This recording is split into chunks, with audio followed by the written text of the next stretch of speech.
പ്രിയ സുഹൃത്തുക്കളെ, കർണാടക ഹൈക്കോടതി ഹിജാബിനെതിരെ പറഞ്ഞ ഒരു വാക്ക് വളരെ സൂക്ഷിച്ച് മാത്രം ഉപയോഗിക്കേണ്ട ഒരു കാര്യമാണ്. ഒരുപക്ഷെ കോടതി പറഞ്ഞുകൊണ്ട് നമുക്കൊക്കെ പറയാൻ ചില പരിമിതികളുണ്ടാവും. എന്നാൽ ഒരു കാര്യം കൃത്യമായി പറയണം, ഇന്ത്യൻ ഭരണഘടന കൊടുക്കുന്ന അവകാശം ഏത് മുസ്ലിമിനും ഏത് ഹിന്ദുവിനും ഏത് ക്രിസ്ത്യാനിക്കും ഉള്ളതാണ് എന്ന് മറക്കാതിരിക്കുക. കാരണം ആ പെൺകുട്ടികൾക്ക് അവരിഷ്ടപ്പെട്ട വസ്ത്രം ധരിക്കാം എന്നവരുടെ അവകാശം. രണ്ടാമത്, സ്കൂളിൻ്റെ യൂണിഫോം സ്കൂളിന് തീരുമാനിക്കാം എന്ന് വിചാരിച്ച് ട്രഡീഷണലി ഞാൻ വേറൊരു കാര്യം തിരിച്ചു ചോദിക്കാം എല്ലാവരോടും.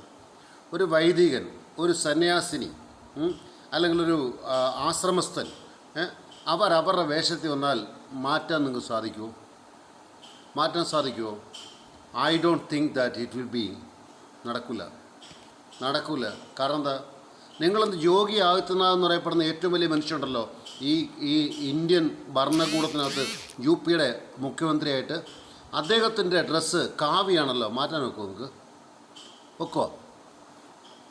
വെറുതെ ഈ മുസ്ലിംസ് നമുക്ക് എതിരൊന്നുമില്ല, ഒരിക്കലും എതിരല്ല. ആ മുസ്ലിം ഹിജാബ് ധരിക്കുക അവർക്ക് ഭരണഘടന കൊടുക്കുന്ന അവകാശമാണ്.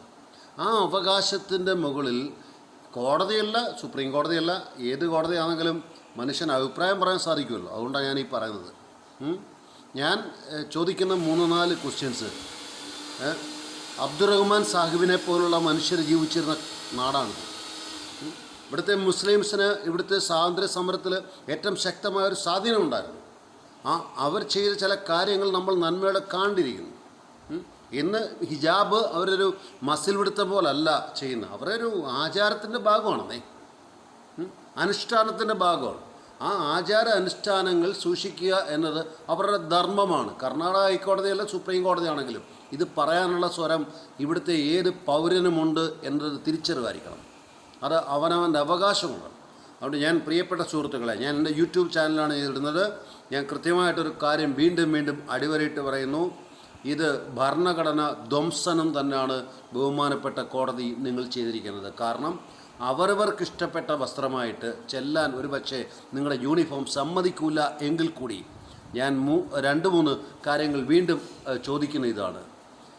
അവനവൻ്റെ മതത്തിൽപ്പെട്ട വസ്ത്രങ്ങൾ ഇട്ടുകൂടാ എന്ന് പറയുന്നെങ്കിൽ ഇന്ത്യൻ ഭരണഘടന പിച്ച് ചീന്തപ്പെട്ടു നിർത്തും. യാതൊരു സംശയമില്ല. Said by Johnson Karur.